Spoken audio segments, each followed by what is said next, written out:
A curiosidade sobre OVNIs, ETs e tudo que envolve esse mundo desconhecido vem ganhando força ultimamente por conta dos ocorridos que aconteceu lá nos Estados Unidos, no Canadá. Muita gente está se interessando por esse tipo de assunto. A gente inclusive fez um vídeo aqui falando sobre a noite dos OVNIs e deu muito bom, a galera adorou. E aí muita gente acha que aquilo que aconteceu inclusive lá nos Estados Unidos foi meio que uma cortina de fumaça, meio que uma distração para algo maior, enfim, não sei se vocês acreditam nisso também. Outros já vão pelo lado contrário, né? Acreditam de fato que a gente está sendo visitado por outros seres aí, de outros planetas, e que inclusive já podem estar aqui no meio de nós. E aí, de olho nisso, a gente resolveu trazer para vocês aqui diversos casos, né, que tiveram evidências, foram documentados, os casos mais conhecidos ufológicos aí que existem aqui por internet afora, que já aconteceram no mundão, né? Então tem investigação militar, tem um monte de documento que supostamente provam que algo de estranho aconteceu. Tô falando que é um ET? Não tô falando que é um ET, mas algo esquisito pelo menos aconteceu. Então nesse vídeo você vai conferir os maiores relatos, os maiores casos sobre OVNIs, abduções extraterrestres que já aconteceram na história, beleza? Eu sou o Marcelo Milos, fica comigo, depois da vinheta eu te conto.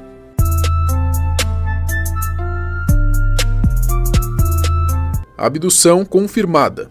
Em 5 de novembro de 1975, no Arizona, um lenhador chamado de Travis Walton, acho que é assim que se pronuncia mesmo, enfim, e 5 colegas dele voltavam para casa depois de um dia qualquer de trabalho, quando, de repente, eles viram algo que nunca imaginariam, né? Uma luz muito forte vindo de trás de uma colina. Ao se aproximarem, eles deram de cara com algo inacreditável. Notaram que a origem dessa luz era ali um objeto de mais ou menos 6 metros de diâmetro ali, em forma de disco. Se você acha que essa história acaba por aqui, está muito enganado. Do nada, então, um raio de luz atingiu o Walton no meio do peito dele. Assustados, os seus amigos correram e deixaram ele para trás. O Walton ele ficou desaparecido por cerca de 5 dias, gerando suspeitas até dele ter sido assassinado. Os principais suspeitos desse suposto crime eram então seus amigos, que juravam de pé juntos que não tinham feito nada, e sim que o Travis tinha sido atingido por uma luz e logo depois desaparecido. Acreditem se quiser, essa história foi confirmada em testes com polígrafo, o famoso detector de mentira. O equipamento também validou o depoimento de Walton reaparecido depois, a 80 quilômetros do local do avistamento. Ele teria aí, supostamente, o que ele disse, teria sido abduzido por ETs, que o examinaram, e os aliens foram descritos como baixinhos, cabeçudos, com os olhos ovalados. Bem a imagem padrão mesmo que a gente tem de como seria um ET, um extraterrestre. Mas essa história ainda tem muita coisa intrigante. 20 anos após ele publicar um livro sobre o episódio, o Walton ele revelou que dentro do OVNI ele teria sido salvo por uma outra raça extraterrestre que apresentava uma forma humanoide, com cabelos ruivos e roupas azuis. Loucura, né? O Travis ele narrou então a sua abdução no livro The Walton Experience, isso publicado em 1978, e em 1993 a história chegou a virar um filme chamado de Fogo no Céu. Encontro no espaço. Em 1981, a nave russa chamada de Soyuz T-4, com o comandante Vladimir Kovalenok e o engenheiro de voo Viktor Savinik.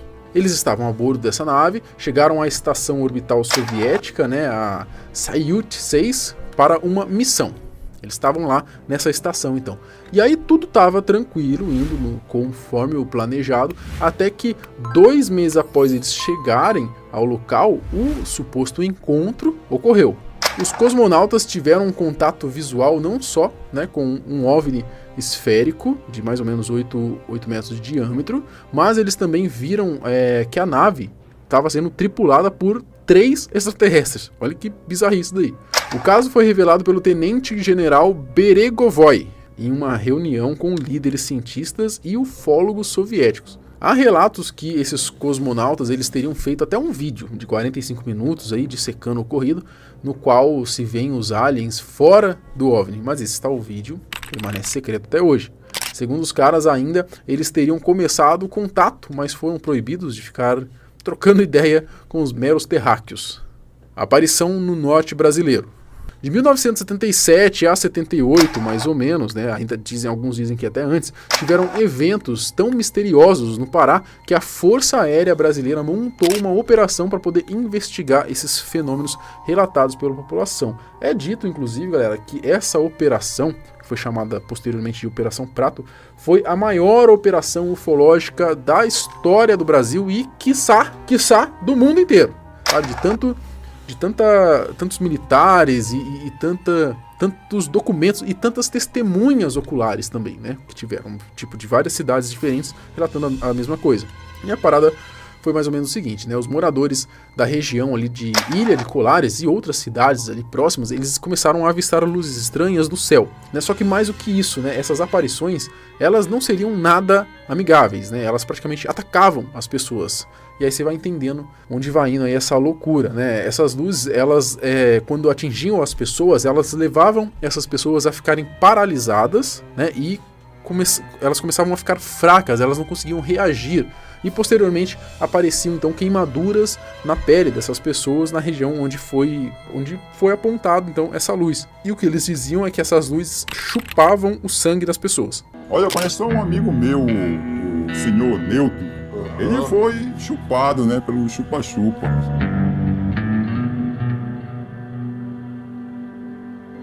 Esse evento causou uma enorme histeria na população que buscava até mesmo explicações religiosas para o fenômeno. E em 1977, após a imprensa alertar sobre o famoso chupa-chupa, né, como ficou conhecido lá pelos populares, né, a aeronáutica enviou mais de 60 pessoas para investigar e manter a ordem.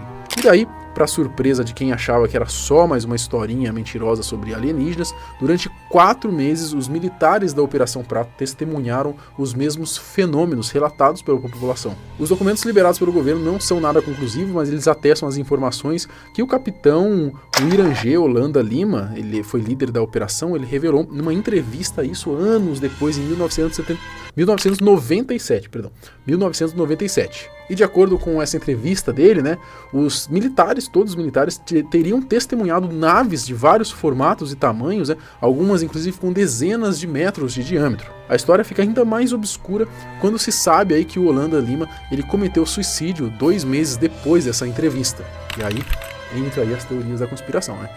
E essa foi a primeira vez que a Força Armada Brasileira de fato esteve publicamente envolvida com investigação de OVNIs. Os militares documentaram todos os relatos, inclusive os relatos deles próprios, em textos, fotos e vídeos. Eu vi aquele negócio, sabe, aquecendo assim, desse lado aqui do meu pescoço. Sabe como a gente pega num fio de eletricidade e dá aquele choque? Sim. Aquilo ali me deu umas 3 sugadas desse lado assim. Em 2009, o governo divulgou parte do relatório, mas segundo os ufólogos, milhares de páginas e horas de vídeos ainda estão sob sigilo. Eles dizem que não liberou, mas não liberou tudo, tem coisa para liberar ainda. A ironia fica por conta de que poucos anos antes foi fechado um órgão da aeronáutica que estaria mais apto para essa apuração. Esse órgão se chamava Sistema de Investigação de Objetos Aéreos Não Identificados, que foi criado em 1969 e composto aí de pesquisadores civis e militares. Segundo os ufólogos, o projeto tinha grande rigor em suas investigações, mas foi cancelado em 72 devido ao ceticismo dos militares.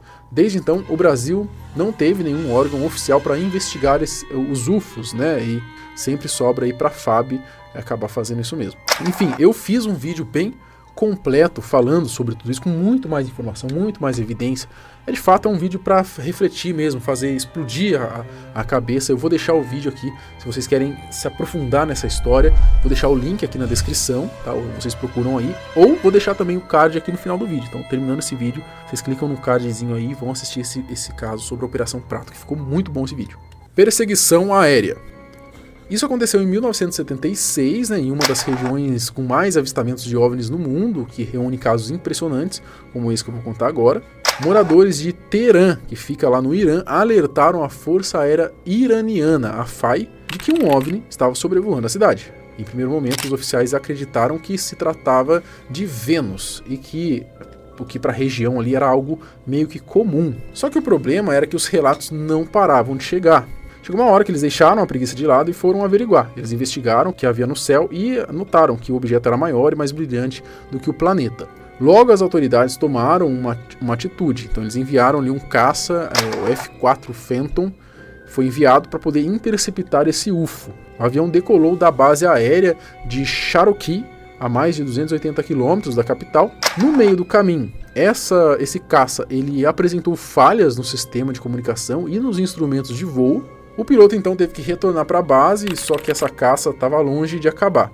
Uma nova perseguição foi feita com outro caça. Dessa vez o avião conseguiu se aproximar do objeto voando acima dos 1.200 km por hora. Os radares até detectavam o UFO, né, mostrando que ele tinha ali mais de impressionantes 45 metros de comprimento.